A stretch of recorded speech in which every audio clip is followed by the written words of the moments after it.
and welcome to the Sunshine Cathedral. We hope that you have enjoyed a wonderful holiday season, and as we enter this new year of 2015, we invite you to worship with us at the Sunshine Cathedral on Sundays at 9 and 10:30 a.m. If you're in the Fort Lauderdale area, we're very easy to find. We invite you to worship with us in person, but if you're worshiping with us via the website, we say many blessings to you and hope that you will have an opportunity to visit our campus soon. But now, as we enter this new year of 2015, join us now for the exciting worship here at the Sunshine Cathedral.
Our first reading is from the wisdom of Yehuda Berg.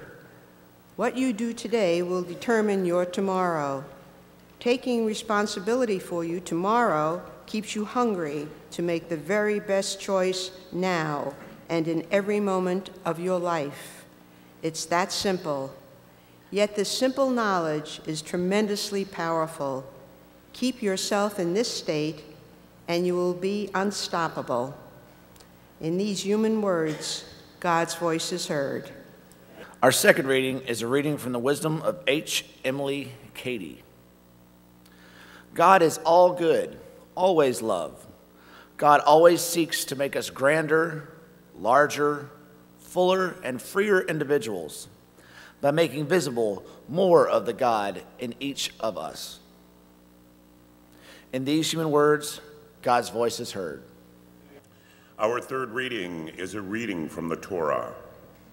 When Abram was 99 years old, the Infinite appeared to Abram and said to him, I will make my covenant between me and you, and will make you exceedingly numerous.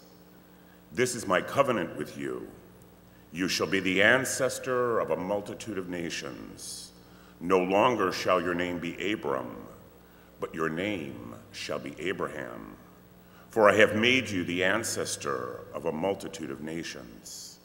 I will make you exceedingly fruitful, and I will make nations of you, and leaders shall come from you. And as for Sarai, your wife, you shall not call her Sarai, but Sarah shall be her name. I will bless her, and moreover I will give you a son by her.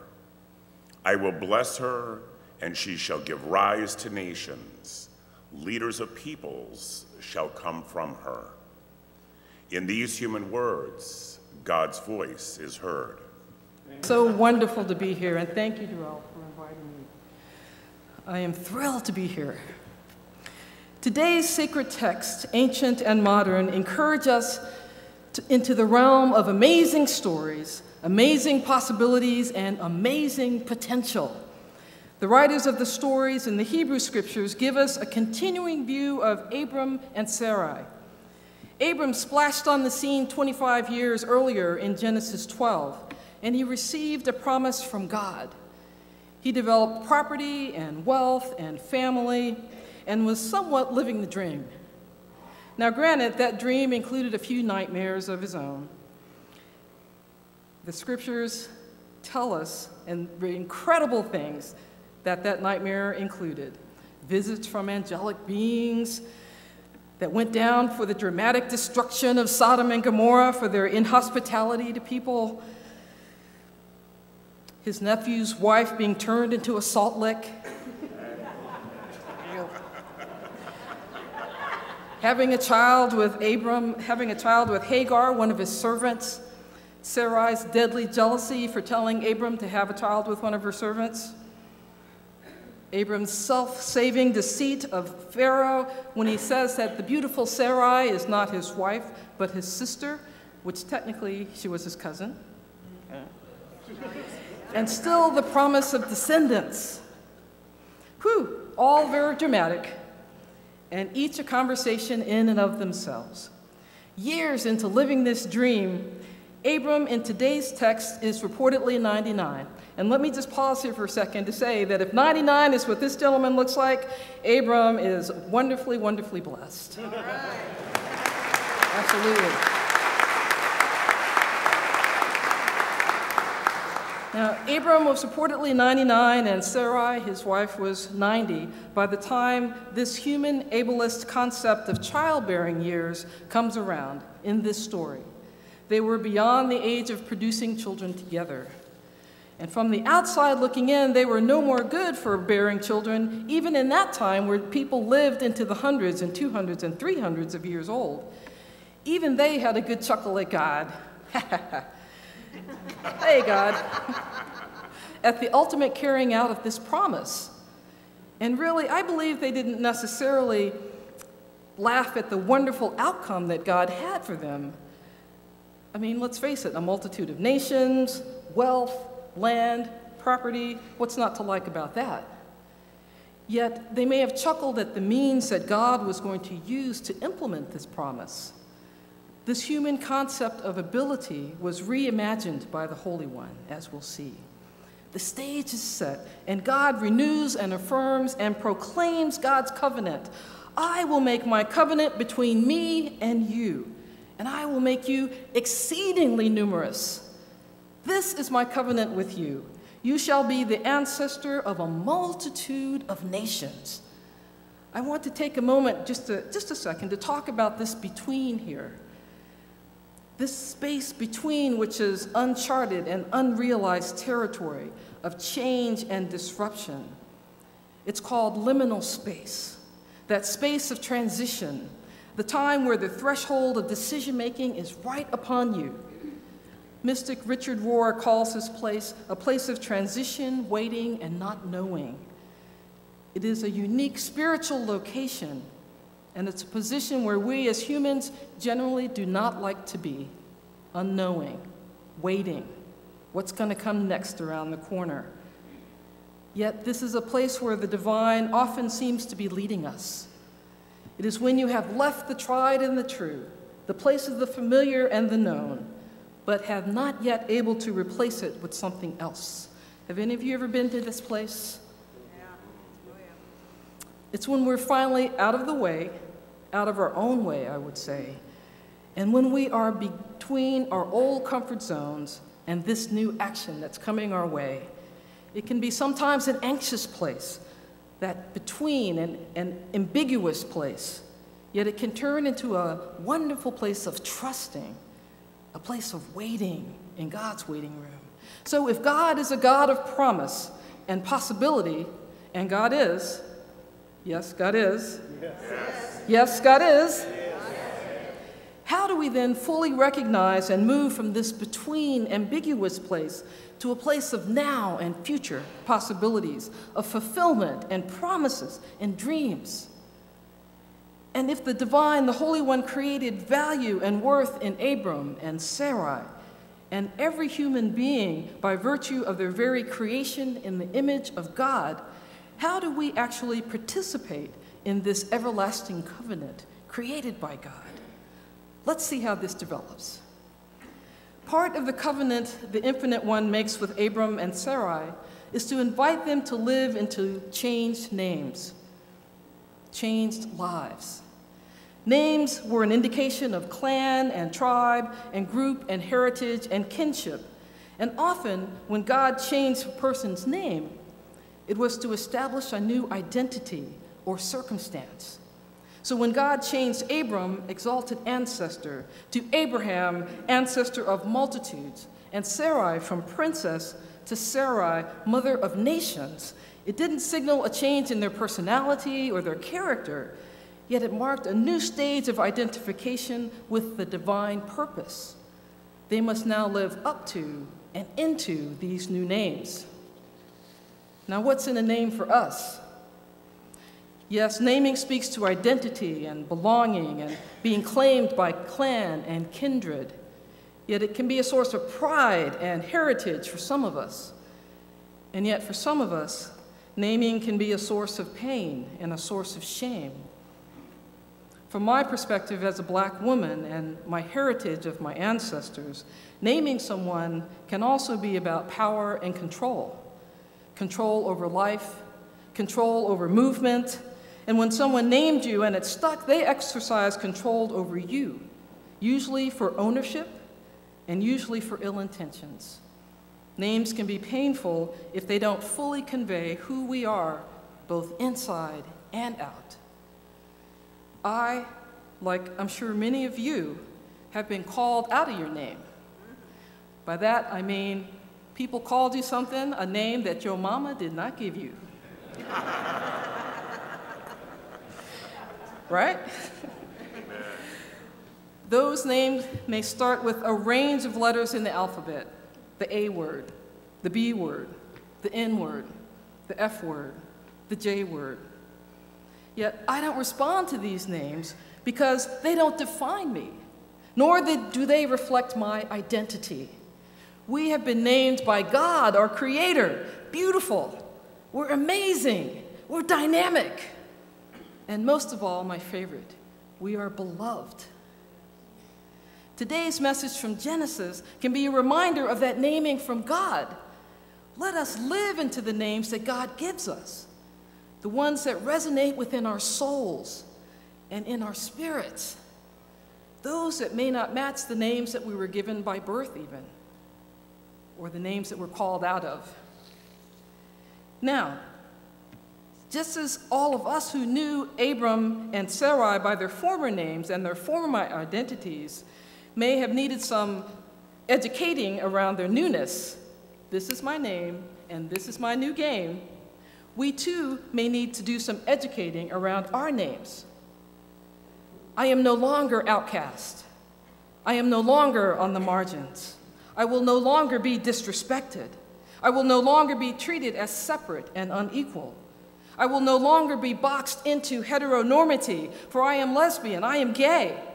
I will no longer be boxed into binary gender constructs, for I am transgender, I am queer, I am gender nonconforming. I will no longer be subject to ageism, for I have the wisdom of my life experiences.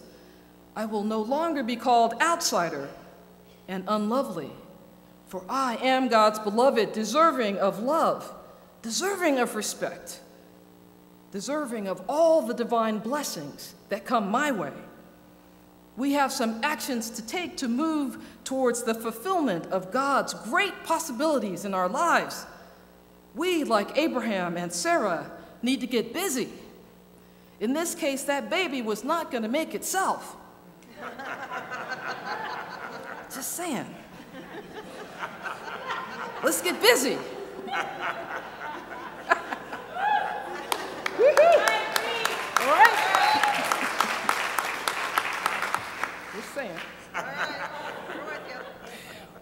too have an invitation, yes, to get busy. We have an invitation to go ahead and to make choices, to see some motion beyond our commotion, and to realize all of our potential. I believe that some of us are fearful of our own success, frozen into the inactivity of the status quo. And to us, I say, we are God's beloved, so let's take some action. Some of us may be paralyzed by fear. And to us, I say, we are God's beloved. Be not afraid. Some of us may be bound by addictions and maybe wound up in those addictive behaviors and habits. And to us, I say, we are God's beloved. You are a spiritual temple. Some of us may be wounded by past hurts of religion and organized structures and family or loved ones. And to us, I say, we are God's beloved, deserving of love. God has named us and claimed us for divine purpose. Because each of us are on a journey, each of us have a path to take. Don't let anyone tell you that you are not God's beloved, not even yourself. Amen. Does your life show your beliefs? Do your prayers reflect the desires of your heart? And then when you open your eyes, do your actions give substance to your prayers? Allow God to call you out of your name and into a legacy, to be remembered by others kindly, to be remembered for something grand and glorious and fabulous.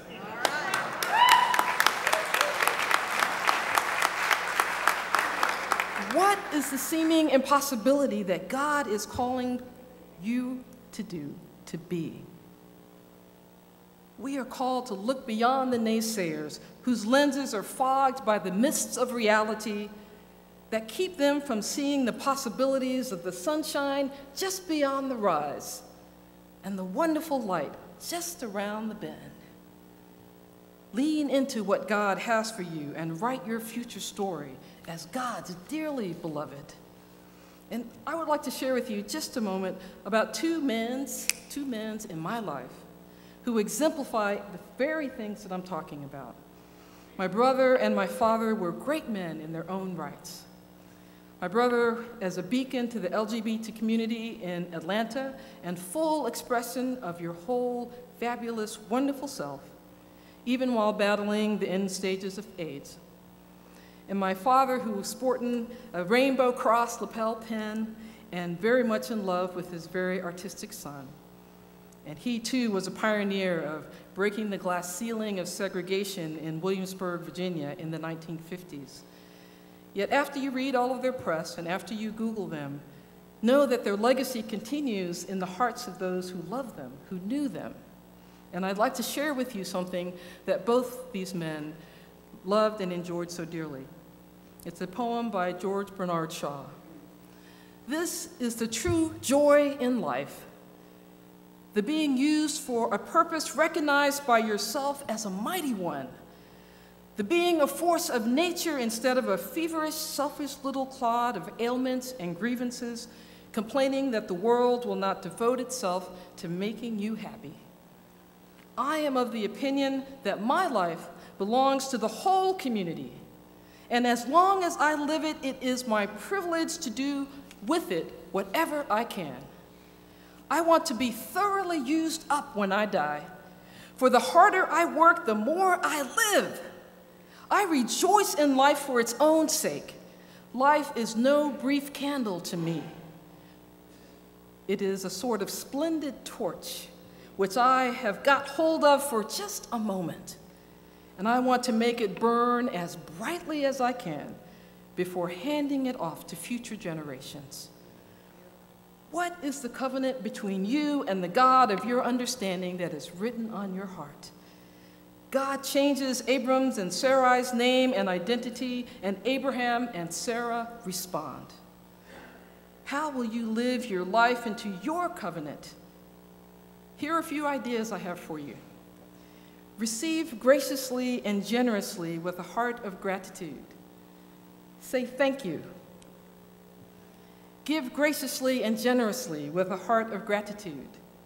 Say, you're welcome. Devote your time, your giftedness, your talents, your strengths to your church, your community of faith, your family. Say, I love you. Embrace your loved ones and show them that you love them. Be that splendid torch, that brightly shining flame that gets passed from the next generation to the next generation to the next generation to the next generation. And fan those flames often. At some point, Abraham got up off his face and he said yes, and he got busy. The promises of God are written on our hearts and inscribed right here in our spirits. I know the plans I have for you, says God, says the Holy One, plans for good and not for harm, to give you a future and a hope. Amen.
Hello, I want to thank you for joining us for worship today here at the Sunshine Cathedral. Again, if you're ever in the Fort Lauderdale area, please stop by and worship with us on Sundays at 9 and 10:30 a.m. If you'd like to find out more about the Sunshine Cathedral, about our resources, or about our books published by our senior pastor, the Reverend Dr. Rev Watkins, or if you'd like to make a donation to the Sunshine Cathedral, please visit us at www.sunshinecathedral.org. Until the next time, may God continue to richly bless you on your journey. I have